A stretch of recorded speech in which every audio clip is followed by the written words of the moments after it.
Ah, la poitrine. S'il y a bien un sujet qui soulève son lot de questions, c'est bien celui-là. Et ça se comprend, la poitrine c'est tellement important pour tant de femmes. C'est un symbole de maternité, de féminité, c'est tellement important dans l'intimité. Par conséquent, avec un sujet si important, il est normal d'avoir beaucoup d'interrogations. Bonjour à vous, la patientèle la plus éclairée d'Internet. Je suis le Dr Benoëch et je vais répondre à toutes les questions aujourd'hui que vous me posez sur Instagram, sur les réseaux sociaux, sur les interventions concernant la poitrine. Mon équipe a compilé et anonymisé toutes vos questions. Je ne les connais pas, je vais les découvrir en même temps avec vous. Sachez qu'en matière de santé, aucune question n'est stupide, toutes les questions sont bonnes à poser, et même si pour certains les questions ou les réponses vous semblent évidentes, eh bien ça peut intéresser beaucoup d'entre nous. Vous êtes prêts? C'est parti! Il est normal que les seins ne soient pas parfaitement symétriques, vrai ou faux? C'est vrai. Aucune femme n'a les seins parfaitement symétriques. C'est parfois un des objectifs de la chirurgie, de symétriser une grande asymétrie. Il faut garder le résultat naturel. On cherche à symétriser au maximum. Mais bien souvent, si vous avez une asymétrie, c'est que vous ne répondez pas tout à fait de la même façon aux hormones qui circulent dans votre sang, que vous ne grossissez pas de la même façon des deux côtés. Bien souvent, l'asymétrie de départ, si elle est modéré, se retrouvera dans un résultat au bout de quelques années. Donc si vous grossissez plus du sein droit que du sein gauche, même après l'intervention, vous grossirez plus du sein droit que du sein gauche. Les seins tombent avec l'âge, inévitablement, vrai ou faux? C'est vrai, les seins tombent avec l'âge. Et si on disait bonjour à ce bon vieux détecteur de mensonges? Alors, c'est vrai et faux. On a des femmes jeunes dont les seins tombent. On a des femmes plus mûres dont les seins ne tombent pas. Tout ça, c'est une question de qualité de peau. C'est une question de lourdeur des seins. Une femme qui n'a pas une belle qualité de peau, et ça c'est parfaitement génétique, aura les seins qui tombent, même si elle est jeune, après une grossesse, lorsque les seins ont grossi et dégonflé. Et certaines femmes plus âgées, plus mûres, ont une très belle qualité de peau et leurs seins ne tombent pas, même après avoir grossi et dégonflé au décours de la grossesse. Donc il y a un facteur génétique, il y a un facteur poids et volume des seins, ça dépend évidemment combien vous allez grossir. C'est rare de voir tomber des tout petits seins, bien évidemment. Et il y a aussi des femmes qui n'ont pas d'enfants, qui n'ont pas eu de grossesse, dont les seins tombent. Ça dépend vraiment beaucoup de la qualité de la peau, sachant qu'avec l'âge, la qualité de la peau se détériore puisqu'on perd du collagène, on perd de l'élastine. C'est à ce moment-là qu'on voit évidemment les femmes d'âge mûr revenir avec des seins qui tombent. Faire de l'exercice peut réduire la taille des seins, vrai ou faux? Bien sûr que c'est vrai. Faire de l'exercice réduit le volume de graisse puisqu'on maigrit en faisant de l'exercice. Donc dans les seins, il y a une part graisseuse, une part glandulaire. Plus on est jeune, plus il y a de glandes et moins il y a de graisse. Et plus on vieillit, plus il y a de graisse et moins il y a de glandes. Donc les femmes qui sont plus âgées voient leur poitrine diminuer plus souvent lorsqu'elles font du sport parce que la part graisseuse diminue. Et d'ailleurs, si on mange bien, on a les seins qui gonflent quand on est plus âgé parce qu'on fait de la graisse dans les seins plutôt que de la glande. Donc faire de l'exercice réduit la taille des seins, surtout si vous maigrissez. Ne pas porter de soutien-gorge fait tomber les seins, vrai ou faux? Encore une fois, les seins tombent pour deux raisons. La première, que la peau n'est pas d'assez bonne qualité. Donc quand on porte pas de soutien-gorge, forcément, la peau s'étire plus facilement, se casse plus facilement. Sauf certaines femmes qui ont une peau tellement exceptionnelle qu'elles n'ont pas besoin de porter de soutien-gorge. Ensuite, si on a des tout petits seins, comme c'est moins lourd, on a moins besoin de porter de soutien-gorge. Cependant, avec le temps, même des tout petits seins, comme je l'expliquais, ont une qualité de peau qui se détériore et même des petits seins vont finir par tomber. Pour avoir les seins qui tombent moins ou plus tard, c'est mieux de porter un soutien-gorge. Boire du café peut réduire la taille des seins, vrai ou faux? Écoutez, franchement, je sais pas. J'ai pas la réponse. En tout cas, moi, je bois beaucoup de café, donc je vais me renseigner et si jamais c'est le cas, je vais arrêter. Faire des exercices pectoraux peut rendre les seins plus fermes, vrai ou faux? Pour moi, c'est faux. Les pectoraux sont les muscles qui sont derrière les seins. Le volume des seins et la fermeté des seins dépendent de la glande mammaire. Donc les seins plus fermes sont souvent observés chez les femmes plus jeunes parce qu'elles ont plus de glandes et la glande c'est plus dur que la graisse. Donc les pectoraux n'ont rien à voir avec ça. Les variations de poids corporel n'affectent pas la taille des seins, vrai ou faux? Les variations de poids corporel affectent la taille des seins et ça dépend des femmes. Il y a des femmes qui vont grossir des fesses, grossir de la culotte de cheval et d'autres qui grossissent des seins. Ça dépend des femmes, ça dépend où sont leurs récepteurs et quelles cellules graisseuses sont leurs cellules de stockage. D'ailleurs, c'est particulièrement intéressant lorsqu'on fait un lipofilling mammaire, c'est-à-dire lorsqu'on prélève par exemple la culotte de cheval qui est la zone de stockage d'une femme et qu'on la réimplante dans la poitrine puisque les cellules de stockage deviennent les cellules de la poitrine et donc quand elle mange, elle va grossir des seins et plus de la culotte de cheval. Et quand on perd du poids, évidemment, on a tendance à perdre de partout et certaines femmes perdent plus de la poitrine que d'autres. C'est très variable en fonction des femmes. Mais c'est une propriété à connaître lorsqu'on fait un lipofilling, c'est-à-dire lorsqu'on veut augmenter le volume des seins en prélevant quelque part la graisse de stockage de la patiente.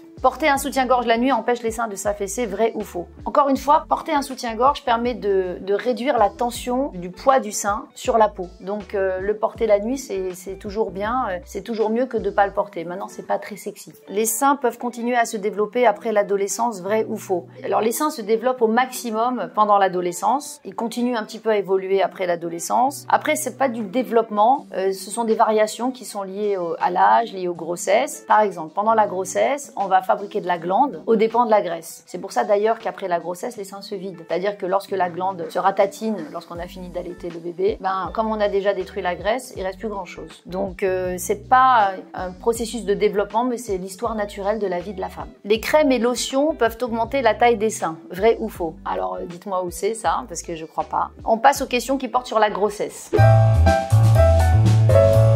Les seins augmentent toujours de taille pendant la grossesse, vrai ou faux?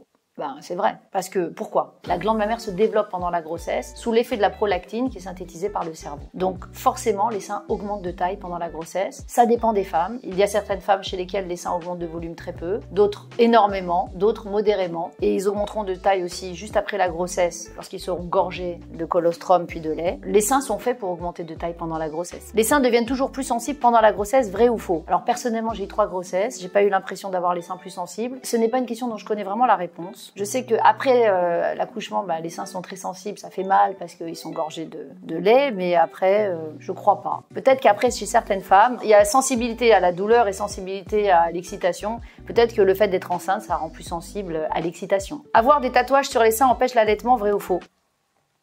Je crois pas. Je pense que techniquement ça n'empêche pas l'allaitement et je crois pas que ça contre-indique l'allaitement. Il vaudrait mieux demander à des tatoueurs professionnels ce qu'ils en pensent. Il est déconseillé de subir une chirurgie mammaire juste avant une grossesse, vrai ou faux? Ce n'est pas idéal de se faire opérer les seins ni juste avant ni après la grossesse. Juste après la grossesse, pourquoi? Parce que d'abord la peau s'est étirée, elle va revenir toute seule. C'est dommage d'opérer. Ensuite le sein est plein de lait, donc c'est encore ennuyeux d'opérer. Avoir une chirurgie mammaire juste avant la grossesse, c'est un peu idiot parce que la grossesse va modifier le sein. Donc c'est dommage d'opérer alors qu'on ne sait pas comment va devenir le sein, mais c'est pas du tout une contre-indication. Si la patiente tombe enceinte après l'opération, ça pose aucun problème. Idéalement, on attend 6 mois entre une intervention de la poitrine et la mise en route d'une grossesse. On m'a aussi posé quelques questions relatives au cancer du sein.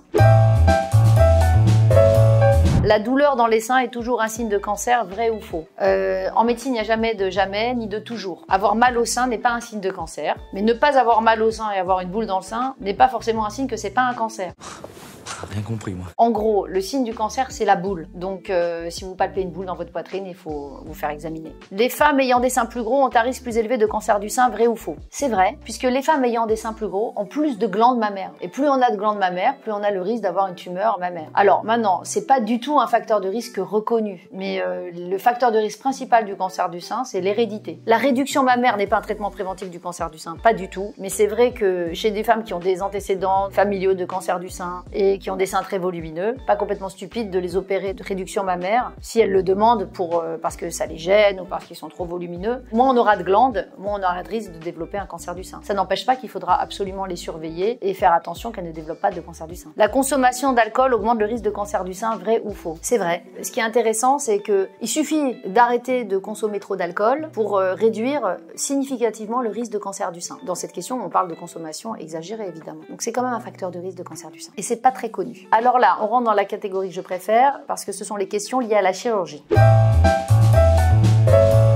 Les implants mammaires rendent impossible la réalisation d'une mammographie, vrai ou faux? C'est faux, au contraire. Quand on a des implants mammaires, en général derrière la glande, quand on fait la mammographie, les implants vont pousser la glande vers l'avant, ce qui permet de réaliser une meilleure mammographie. Donc au contraire, les implants mammaires améliorent la réalisation de la mammographie. Les implants mammaires nécessitent toujours une chirurgie de révision après 10 ans, vrai ou faux? Il n'y a comme d'habitude pas de toujours en chirurgie. C'est bien d'évaluer au bout de 10 ans l'aspect clinique, voire radiologique des implants. Je dirais qu'entre 10 et 15 ans, ça se discute de changer les implants. On n'est pas obligé si cliniquement tout va bien. Il faut savoir que chaque fois qu'on opère, on prend quand même un risque. Donc il n'y a pas d'urgence à reprendre un risque pour la patiente. Au-delà de 15 ans, il me semble que ça fait beaucoup puisque lorsqu'on enlève des prothèses qui ont plus de 15 ans, c'est pas très beau à l'intérieur. Donc c'est mieux de les enlever au bout de 15 ans. Sachant qu'aujourd'hui la qualité des implants est encore meilleure qu'il y a 15 ans. Donc on peut penser que voilà, 15 ans c'est une bonne durée pour garder ces implants. Le lifting des seins implique l'utilisation d'implants mammaires, vrai ou faux? C'est complètement faux et pour moi c'est un contresens. On a beaucoup beaucoup fait lifting des seins plus implant, ce qui donne un résultat sympa post-opératoire, mais sur la durée, c'est complètement nul, puisque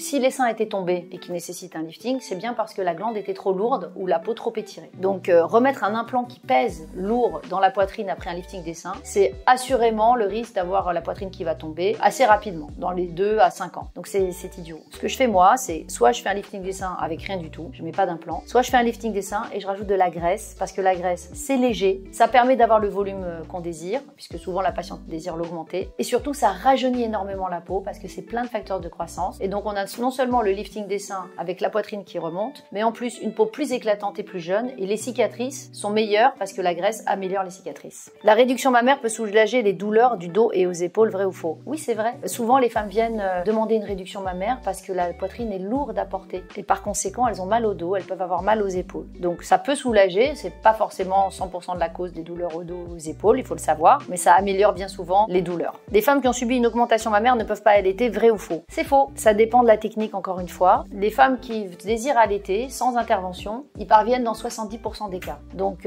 avoir subi une intervention ne réduit pas ce pourcentage. Si on respecte les liens entre la glande et l'aréole. Donc ça, c'est une question de technique chirurgicale. Certaines chirurgies mammaires peuvent être réalisées sous anesthésie locale, vrai ou faux? Alors je dirais les toutes petites chirurgies mammaires, oui, mais personnellement les réductions mammaires, les implants mammaires et bien entendu les lipofillings, je les fais sous anesthésie générale. Ce sont quand même des gestes lourds, on a besoin que la patiente ne saigne pas. Je ne connais pas de chirurgiens qui font des chirurgies mammaires importantes sous anesthésie locale. Les implants salins sont plus sûrs que les implants à silicone, vrai ou faux? Les implants en silicone ne sont pas moins sûrs que les implants salins. Ils sont aujourd'hui quand même beaucoup plus jolis, très bien tolérés. Il y a eu une histoire avec des implants en silicone qui étaient avec du silicone qui n'était pas de bonne qualité, mais aujourd'hui les contrôles sont tellement sérieux et tellement solides que franchement il n'y a pas de risque particulier. C'est vrai que les implants salins c'est de l'eau, donc quand ça se perce c'est de l'eau qui circule dans le corps, donc on est plus rassuré que quand c'est du silicone, mais enfin les implants en silicone ne se percent pas si on les garde moins de 20 ans. Une reconstruction mammaire doit être effectuée immédiatement après une mastectomie, vrai ou faux? C'est faux, ça dépend du cancer, ça dépend de la patiente. Il y a des chirurgiens qui proposent de reconstruire en même temps selon le stade du cancer. Je crois que quand on a une mastectomie pour cancer du sein, déjà il faut essayer de sauver sa peau, donc il faut prendre le temps de se faire opérer, d'être sûr qu'on a guéri avant d'aller s'engager dans une chirurgie de reconstruction qui parfois est lourde et fatigue le corps et peut risquer de relancer la maladie. Donc quand on indique une reconstruction mammaire immédiatement après une mastectomie, ce qui existe, c'est que le chirurgien et l'oncologue sont complètement rassurés sur le pronostic de la patiente. Sinon, il faut savoir être patient et faire les choses dans l'ordre pour avoir un résultat qui dure. Parce qu'après une telle intervention, ce qu'on espère, c'est que la patiente va être en bonne santé pour très longtemps. Donc on a encore un peu le temps de la reconstruire. Il est impossible d'éviter les cicatrices après une chirurgie esthétique des seins, vrai ou faux? Alors, quand on fait une chirurgie de réduction mammaire, il est impossible d'éviter les cicatrices parce qu'il faut enlever de la peau. Lorsqu'on fait une chirurgie esthétique des seins en rajoutant de la graisse, il n'y a pas de cicatrice. Donc on peut tout à fait avoir une chirurgie esthétique des seins sans cicatrice. Lorsqu'on fait des prothèses mammaires, lorsqu'on pose des prothèses mammaires, les cicatrices sont quasiment invisibles. Seules les chirurgies de réduction mammaire ou de lifting des seins produisent des cicatrices qui sont indélébiles, mais qui s'améliorent énormément avec le temps. Et aujourd'hui, on a des lasers, on a plein d'astuces pour les améliorer durablement. Le toucher peut paraître déplaisant, plastique lors de l'ajout d'implants mammaires, vrai ou faux? Alors, le toucher plastique, c'était vrai pour les implants en sérum physiologique, la solution saline. Aujourd'hui, les implants mammaires sont très réussis, ils ont un toucher très naturel. Ensuite, ce toucher, il est amélioré par la façon dont on a posé des implants par rapport à la glande de la patiente. Donc parfois, lorsqu'on pose les implants derrière la glande, ce qui donne le résultat le plus naturel qui soit, il peut y avoir des zones de la poitrine où on sent un peu l'implant. Ça se corrige tout simplement en rajoutant de la graisse aussi. Donc on peut avoir un toucher extrêmement naturel. Il est arrivé que les petits copains des patientes me demandent si elles ont des implants. Évidemment, je réponds pas, hein, ça s'appelle le secret médical, mais ils se disent que c'est pas possible qu'elle ait grossi des seins comme ça. Et lorsqu'ils viennent en consultation avec elle pour autre chose, ils me posent la question. Donc non, je réponds pas, mais c'est vrai qu'on voit rien parfois. Il est possible de se faire poser des implants mammaires qui s'illuminent dans le noir, vrai ou faux? Alors là, c'est vous qui allez me répondre parce que franchement, je sais pas. J'attends ça dans vos commentaires. J'ai jamais vu un truc pareil. Ce serait énorme quand même. Hein. Il existe des implants mammaires qui peuvent vibrer au rythme de la musique, vrai ou faux? Alors là, l'équipe, là, bravo. J'ai jamais entendu parler de ça non plus. Vous êtes trop jeunes pour moi.